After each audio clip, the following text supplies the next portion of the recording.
¿Qué pasa, amigos? My name is Ash, and today I want to talk about some shocking and spooky stories as well as some conspiracy theories. And I'm not talking about some of the overplayed theories like video games being used to brainwash kids into being capitalist slaves, or the oh-so-infamous Madden curse that dooms each cover athlete to a horrible injury or season. Out there in the gaming void, there are a few gaming stories and conspiracies that are truly paranormal and downright weird. Before we jump into the rest of the video, I do want to warn that some of the stories and topics we will cover can be a bit disturbing, as we will touch on some serious topics and circumstances. I also want to provide the caveat that these are theories and creepy stories, so take it with a grain of salt. With that being said, we start by going all the way back to 1996 with by far the creepiest gaming phenomenon I have ever heard of. Back in February of 1996, the very first Pokemon games released in Japan, later becoming some of the most popular gaming titles of all time, leading to a network of spin-off games, merchandise, and more. However, the start of the main series Pokemon games didn't begin so well in the Japanese markets. It's not that the game didn't sell well in Japan, but the ominous beginning lives in the effect the game apparently had on young players. In 1996, the country of Japan reportedly posted a disturbingly high spike in mental illness and suicide among children. A creepy discovery found that most of these children had been playing the future global success that was Pokemon Red and Green. While this is a very odd and notably creepy set of circumstances, they actually get even weirder. The story goes, these kids fell mentally ill and took their own lives after reaching a city in the game known as Lavender Town. This town features ghosts, a Pokemon cemetery, and even a story about a young Pokemon losing its mother. The reports suggest this town to be somewhat haunted, not only in game, but going out to the real world to disturb its younger players, causing extremely damaging effects to their mental state and well-being. Ever since the game's release, players have recognized the dark and disturbing nature of the town itself, as well as its environment and storylines. The in-game town even underwent some key changes when the games were remastered with the Pokemon Let's Go series in the last couple of years. To me, this seems like the developers may have recognized the town's adverse nature and spooky atmosphere, and decided to avoid another situation like the one we saw nearly 25 years ago. Moving on to a gaming conspiracy theory, we now focus on yet another legendary title in Fallout 3. While walking around the wasteland in Fallout 3, players can pick up a radio station signal that plays music, and was even used to provide the players with missions and clues to utilize. The conspiracy developed when players noticed the radio station was giving off odd sounds that were interpreted as a series of numbers or Morse code. When deciphered, many believed that this transmission predicted events that would occur in the future. Two such events were shockingly predicted accurately, while another has passed without occurring, and yet another which has yet to arrive. The first two events which were accurately predicted was the Deepwater Horizon oil spill, as well as the exact day and time of Gary Coleman's death, while another event, the death of Queen Elizabeth in 2014, has fortunately passed without occurring, with the final prediction calling for Britney Spears to win an Oscar in 2023.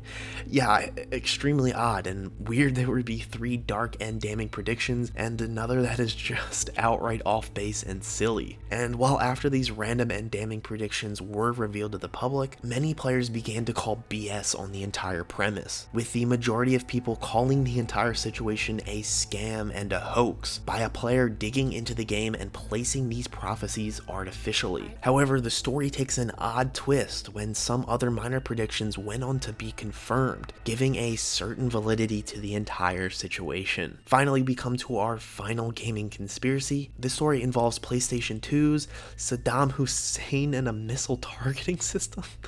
Yeah, if you thought you had heard it all before, think again. This is one of the weirdest gaming involved stories I have ever seen in my life. In the year 2000, it was reported that the then president of Iraq, Saddam Hussein, was exhibiting some very weird behavior. US intelligence found the Middle Eastern leader was importing and stockpiling the PlayStation 2 gaming system. Over a few months' time, Hussein and the Iraqi government managed to hoard over 4,000 consoles. The conspiracy was then revealed that the military was stockpiling these consoles so they could strip them for parts, namely the central processing units or CPUs. The Iraqi military, in an attempt to bolster their power, planned on using these parts to build a missile guidance system. While the idea of using PlayStations to build a missile missile guidance system sounds insane, it was actually said that stringing together a series of PS2 CPUs could be used in a missile system. However, the appropriate software and weapons would be required to complete this process, and this is the exact roadblock the conspiracy team ran into, stunting the entire plot. Those were some absolutely crazy stories, and it's just unreal how some things can unravel, and it makes it especially creepy and crazy that even these odd events and conspiracies can happen in the world of gaming. Anyway, that will do it for this video. Make sure you hit like, click or tap that subscribe button to become the heart of this gaming channel, and be a part of the conversation in the comments below by telling me how you feel about any and all of today's gaming conspiracy stories. And for more gaming analysis, news, reviews, and opinions, and apparently conspiracies,